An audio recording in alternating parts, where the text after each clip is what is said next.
Good afternoon. I'm Al Cresta here in Grand Rapids, Michigan at Acton University, and joining me is Ismael Hernandez, founder of the Freedom and Virtue Institute. He's the author most recently of Not Tragically Colored, Freedom, Personhood, and the Renewal of Black America. It's great to see you again. You're looking great. Great to see you too. Yeah. What course is you teaching up here this time? It's about inner city ministry. Okay. Yes, that's what I do. Yes. Yes. Let's, for listeners who don't remember, let's briefly go over your story. Yes. You're born in Puerto Rico? Born in Puerto Rico, 1962, into a communist household. My father was a committed Marxist, founding member of the Puerto Rican Communist Party. And this was, so he's probably spent a lot of time talking about this with you. Oh, that was our bread and butter at home. Yeah. That was his life and our life. We were all involved in the communist cell. We were all involved in the revolution against Yankee imperialism. And that's the environment I grew up, hating America, hating capitalism, and blaming America for everything. Yeah. But my mother had some faith, and that's what saved me, I think. Really? From So tell me a little bit about her faith. How did she express it? Did she go to church? It was a popular, religiosity of the 1960s. Most people, everybody was Catholic, but most of them did not go to church, but they say their rosary and they try to instill some faith in their children. We will go through the sacraments as everyone else, but that was it. Yeah. But she had deep faith at the same time, and she would sneak us to go to Mass with friends without my father knowing about it, because he would not have allowed it. Religion is the opium of the people that keeps you thinking on heaven while the capitalists are having a good time here on earth. That's what he used to say to us. When did you first begin to fear that communism was not the way of the future? It took a long time. In the beginning, I was involved in Marxism. I agreed with my father. I had this inkling, I will say a double consciousness developed in me. On one side was religion, and the other side my true religion, that was socialism. What did you think of Ronald Reagan? Oh, he was the devil incarnate. That's what I know. Absolutely. And I grew up listening to the never-ending speeches of Fidel, 7 hours. He spoke. He could stand and he could talk. Yes, absolutely. So it was always in my home. And my father will make my mom cry all the time, because he will say, I will give the life of these children in an instant for revolution, and she will cry. We'll go and console her all the time. But deep inside, I agreed with my dad. I wanted that kind of commitment, and we grew also with the FBI in front of our home constantly, and very poor because my father couldn't get a job. The FBI will go wherever he will put an application, and that was it. That was the end of it. But he was a Marxist. He was in the job place trying to create problems and trouble, and he got what he deserved, really, but it affected the entire family. So were you in college by the time you finally... No, I finished I graduated from college barely, because I was almost expelled because I was troublemaker, active in the university. Okay.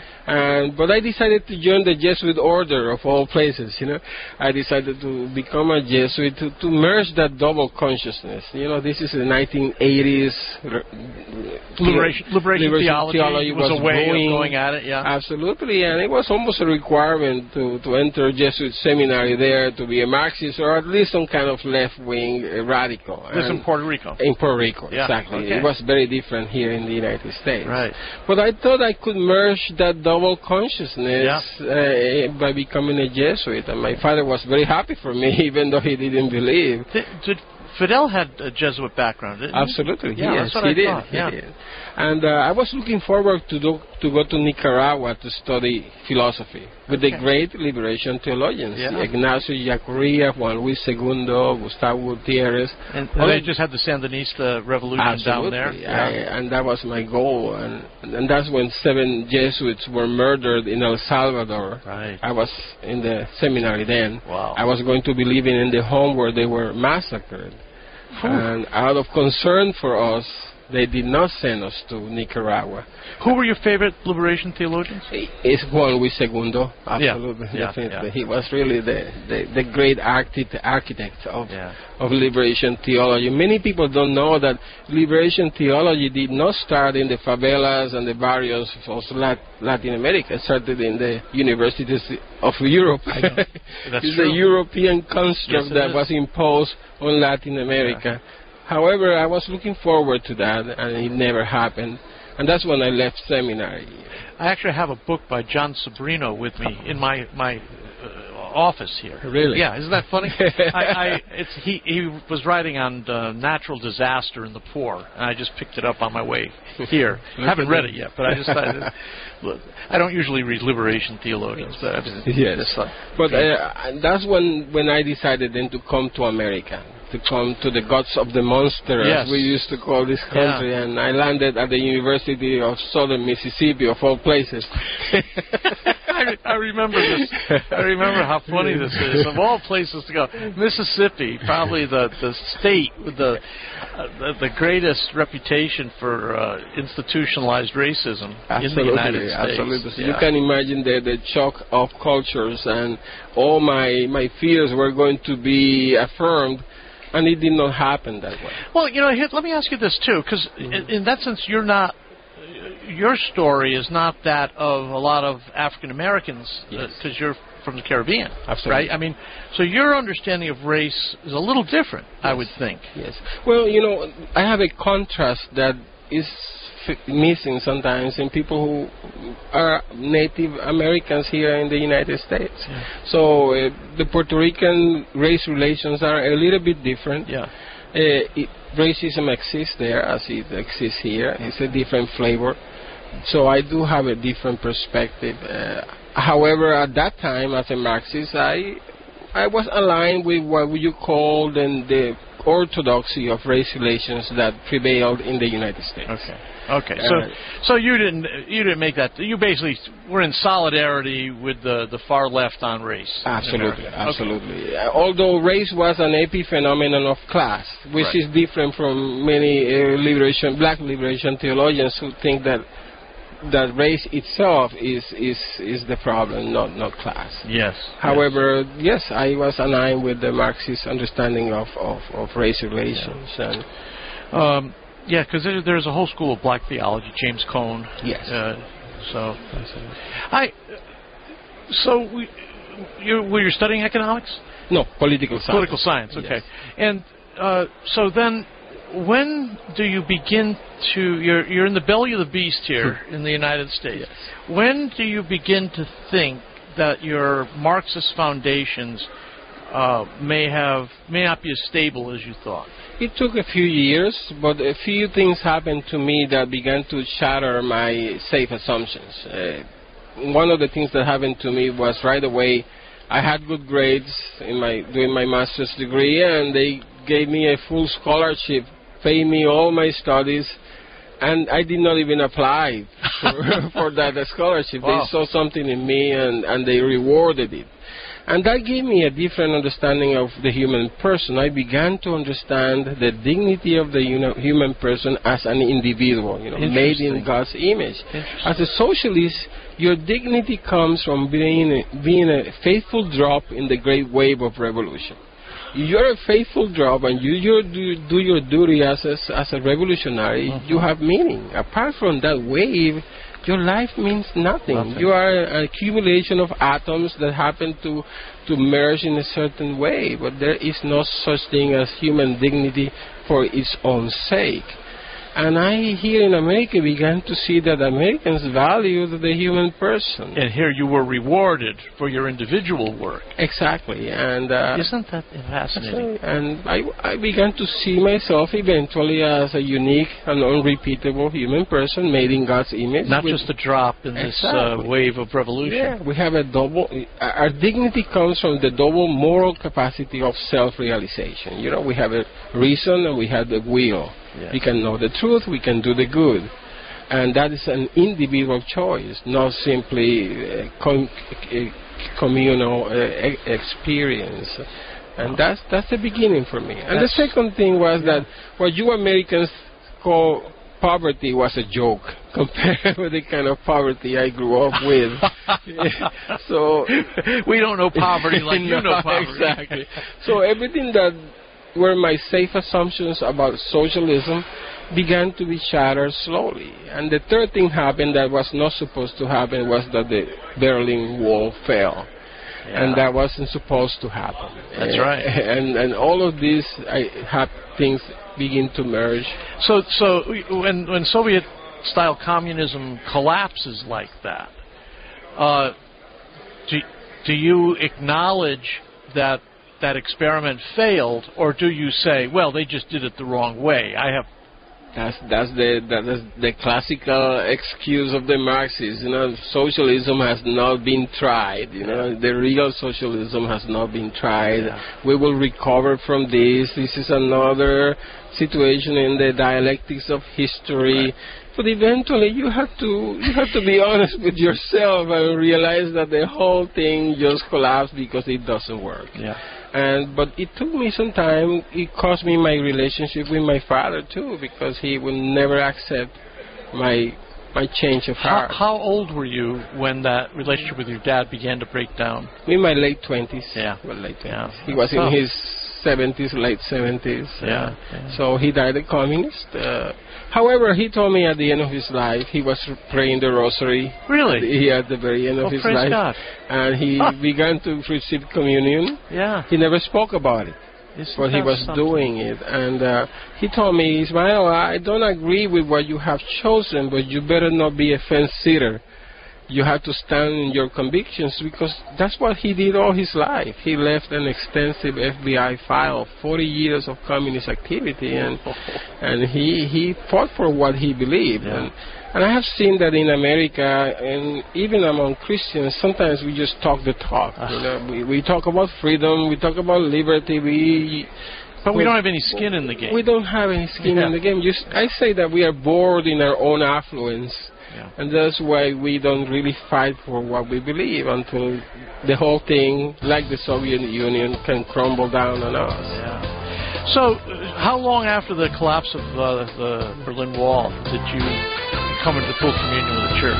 Very soon after that. Okay. And I involved myself in ministry in the Catholic Church. I think that for the first time I began to believe my Catholic faith in its integrity, and began a ministry in the Catholic Church. Good afternoon. I'm Al Creston with Ismael Hernandez, founder of the Freedom and Virtue Institute. He grew up in Puerto Rico as the son of a committed Marxist, and then we're talking about his story and how he ended up in full communion with the Catholic Church shortly after the collapse of the Berlin Wall, which gave the lie to his Marxist philosophy.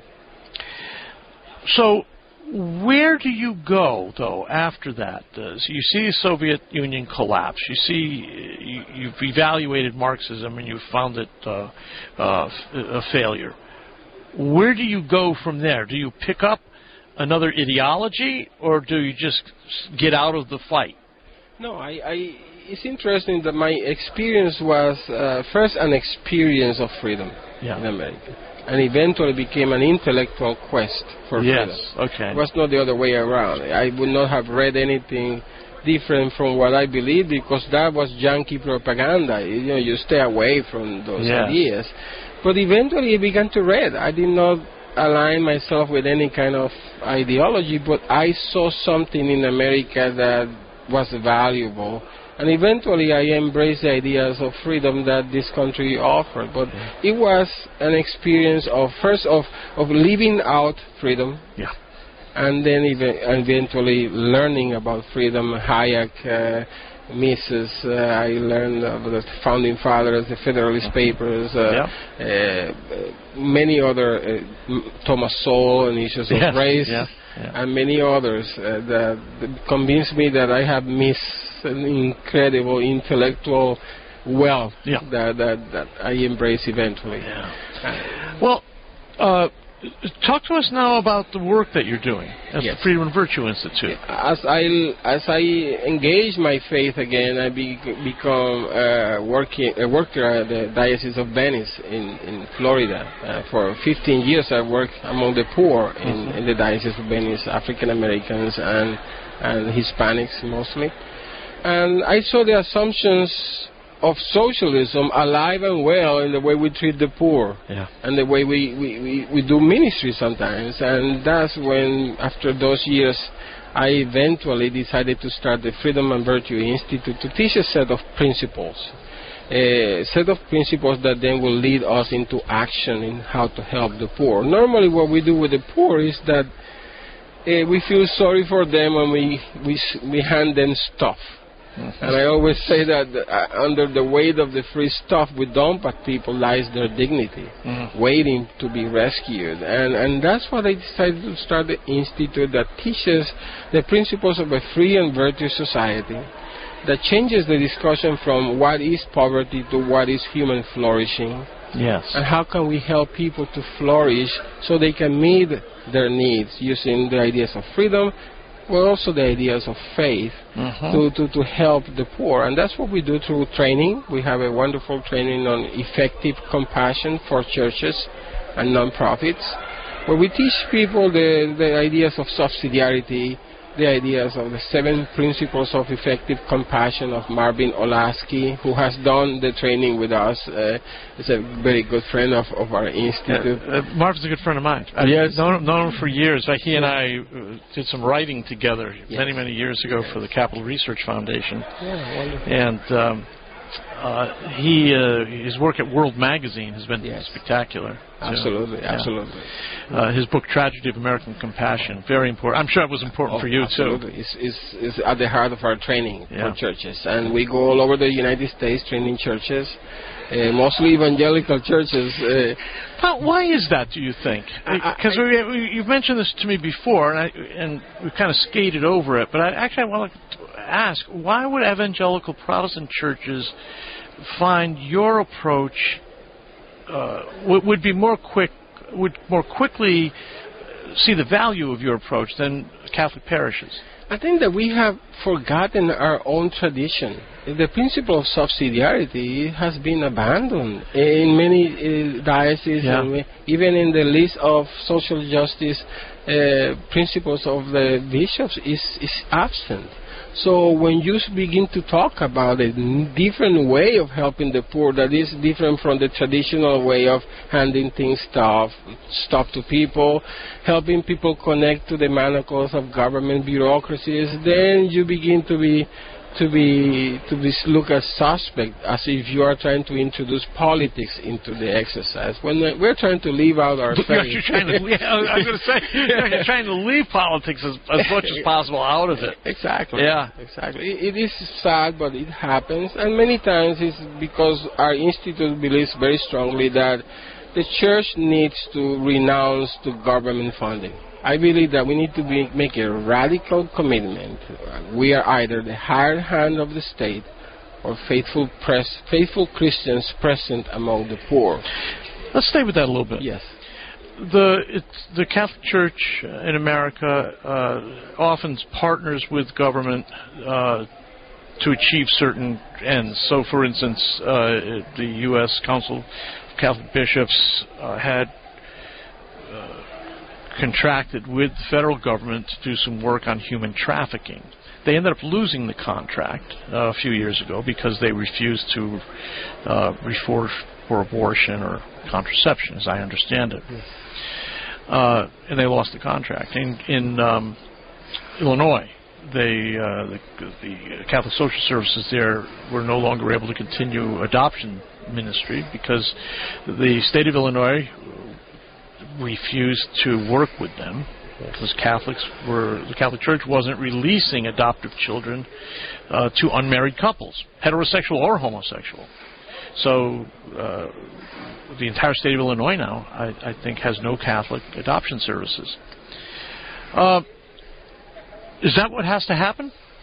I mean, we have come to a situation that has to happen. There has to be a bold move by the church to say to the Catholic people, we trust in your generosity. Yes. And it doesn't matter how much we can do for others. It's not about being successful, as Mother Teresa said. It's about being faithful. Yes. It doesn't matter how much money we have. Whatever we have, we will share with the poor. We will suffer with them. We will walk the walk of poverty with them. And that is the most powerful message that we can send to the poor, that we can take care of the poor without Pharaoh's money. So identifying with the poor then is important. In other words, absolutely. It's from the beginning and on. You can't do it from a distance. Exactly. It has to be a bonding with the poor. It cannot be a transactional model of exchange of things. It's a lived experience with the poor. It's an unequal joke from the very beginning. They have the money and we do the work. So we will have to follow their philosophy and their views eventually. For sometimes it works if we have the right guy in power. Yeah. But eventually it will not work because we are operating under very different anthropological understandings. And that is important to recognize. And that will, I believe, re-energize the Catholic Church in America. In your experience in working closely with the poor, yes, do they want stuff or do they want friendship, relationship, dignity? Absolutely, they want dignity. People respond to the realities that are present to them. If we create systems that incentivize poverty, we get poor people. If we create systems that incentivize work, we get working people. People have real needs, and if you tell me you're going to take care of me, I'll let you.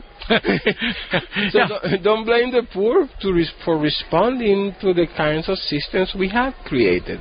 But I'm convinced that the people want to work. For example, we have a program, it's called the Self-Reliance Club. We have about 800 students because 3 years ago I went to a massive distribution of school supplies where the kids are given the free school supplies, and I didn't like what I observed. It was a mass of black and brown kids hoarding over stuff and being given by a small cadre of white people. And I said, there's something wrong with this exercise. Number one, I want to be in the receiving end. Number two, I don't want you to be sorry for me. I'm tired of people feeling sorry for us. And number three, what are the kids learning? They are learning that there is benefit at the end of the long lines of dependency. And they are learning that good things happen and come from those strangers. They don't come from my own exercise. Right. And they don't come from mom and dad either.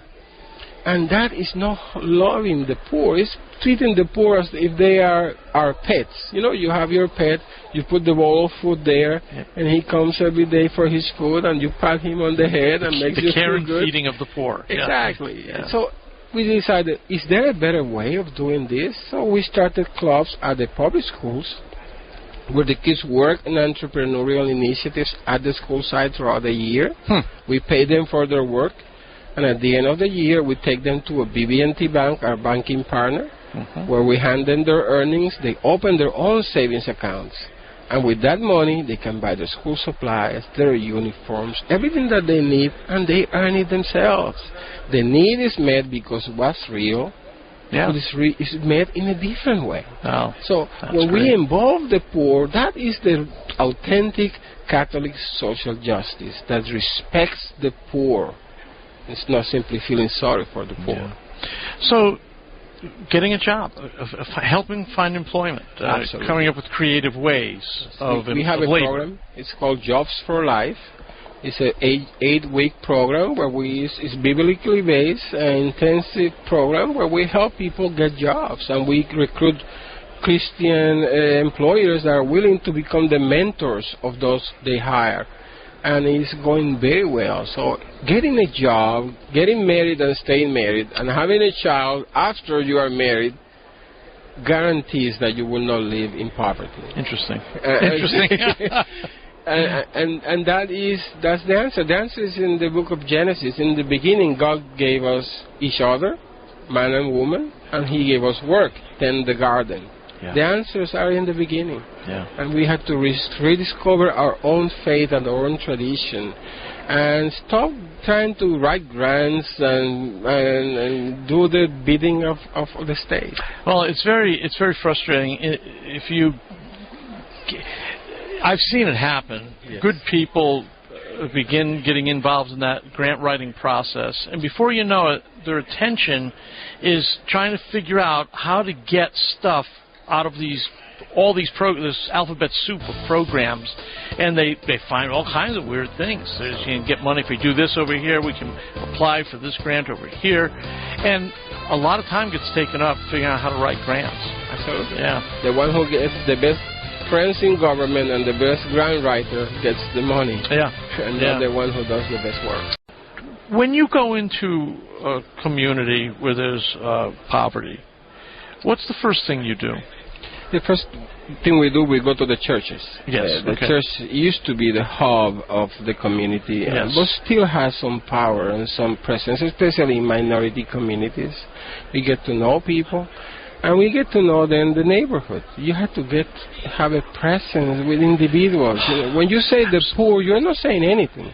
Nope. But if you say Juan Perez and his family, a poor family, then you're talking. You're talking about an individual person with a reality that is unique to that family.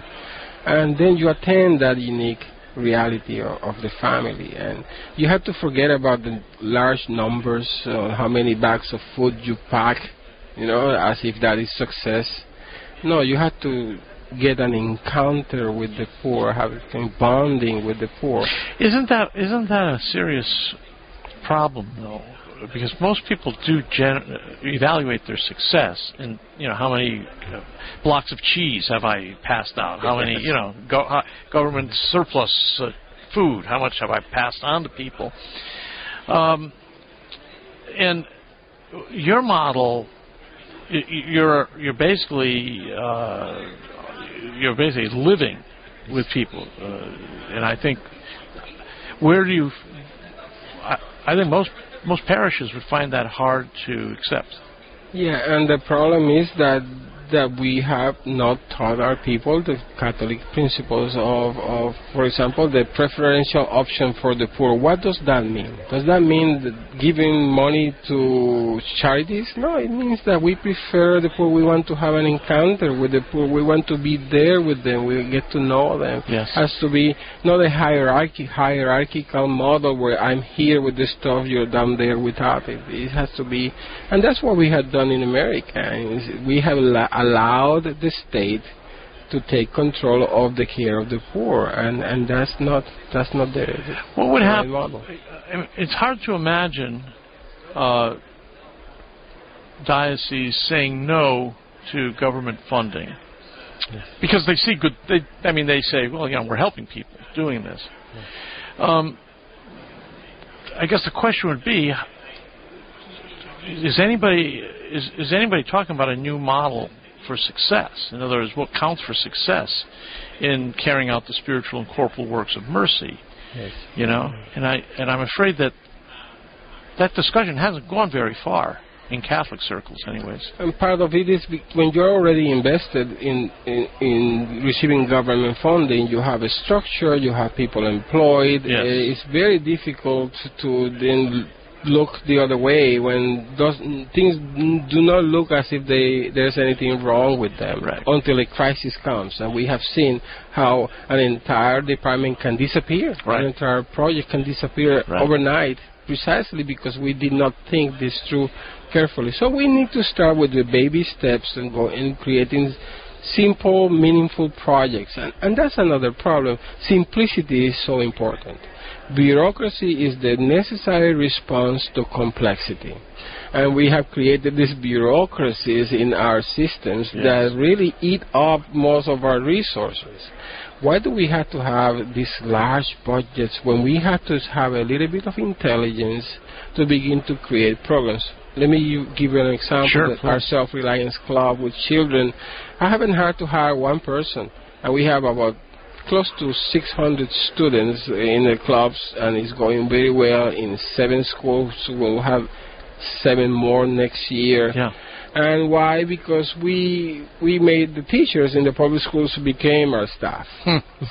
We did not introduce any new programs into the schools. We changed the meaning of existing activities to make them entrepreneurial. So in other words, you have to apply intelligence to the problem. Stop going from the heart to the muscle. Start with the intelligent assessment of the real needs of the poor. As John Paul II said, the deeper human need in centesimus annus. Yes. Discover what is the deeper human need, because the need for stuff is the apparent need.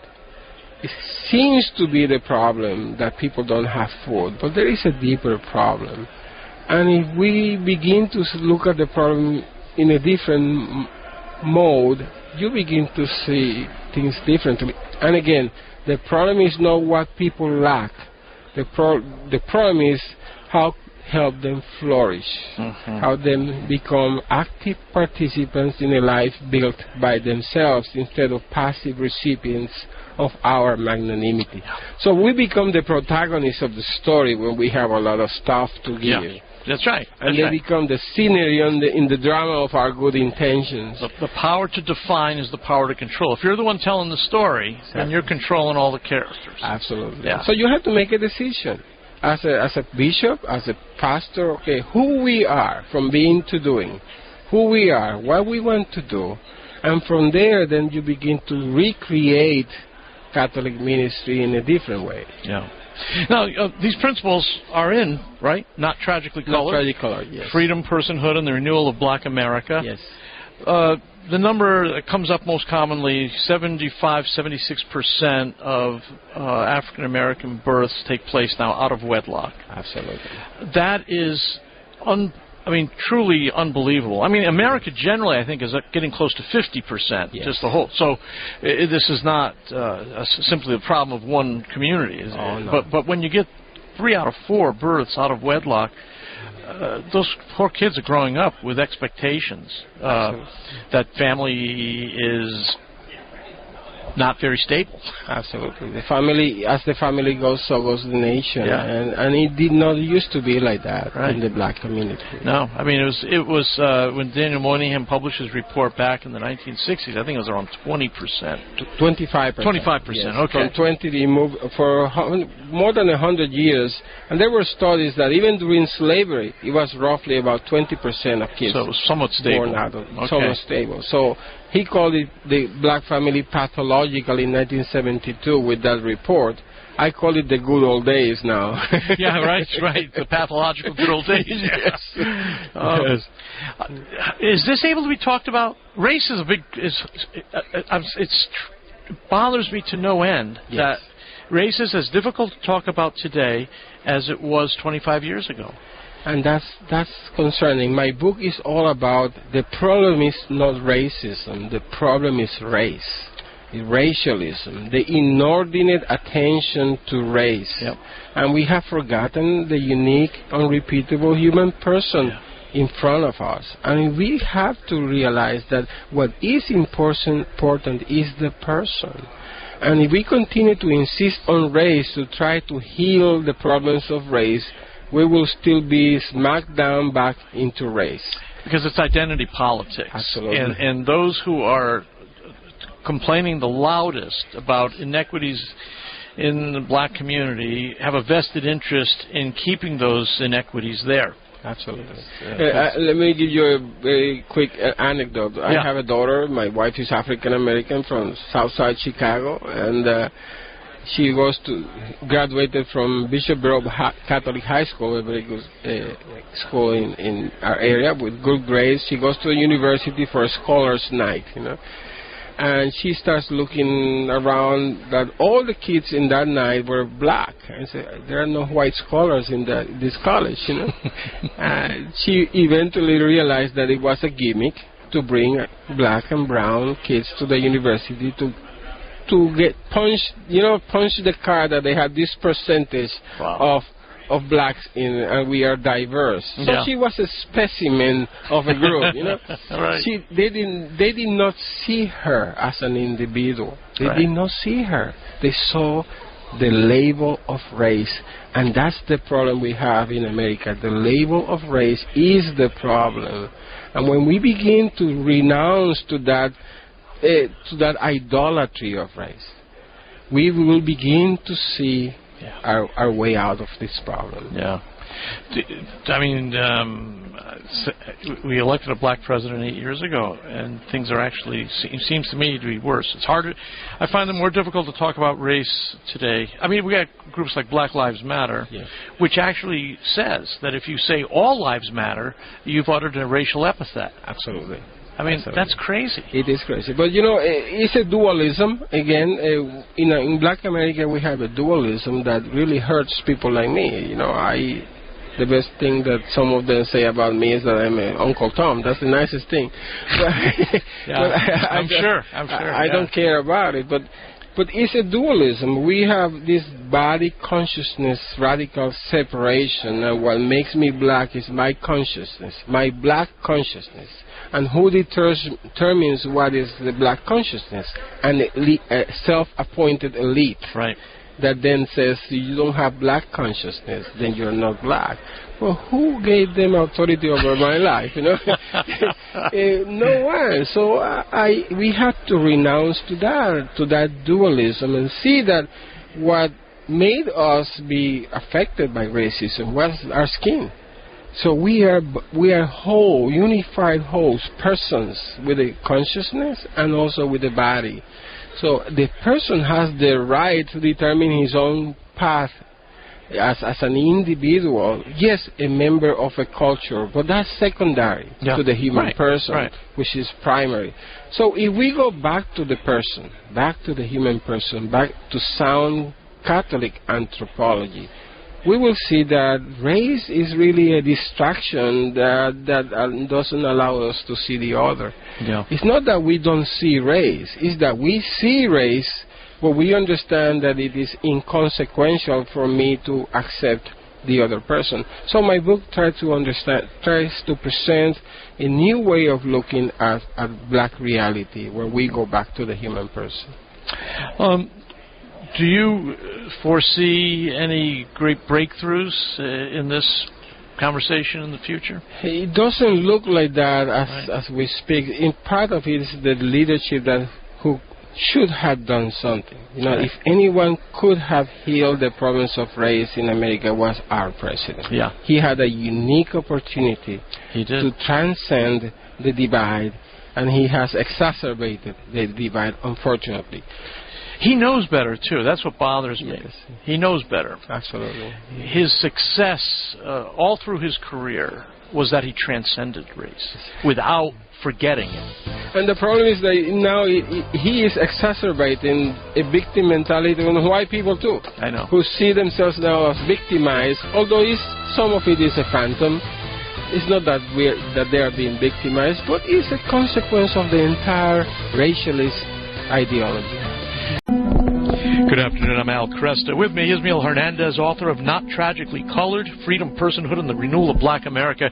It looks great. I haven't read it yet, but it looks fantastic. Tell people how they can get the book, and also learn more about the Freedom and Virtue Institute. Yes, they can contact Acton Institute, the website, and to the bookshop of the Acton Institute. They can purchase it there, and they can contact us at fvinstitute.org. Okay, fvinstitute.org. Very good. Yes. Thank you. It's always good to see you. Thank you. Thank you. We'll get together again. God bless you. Thank you.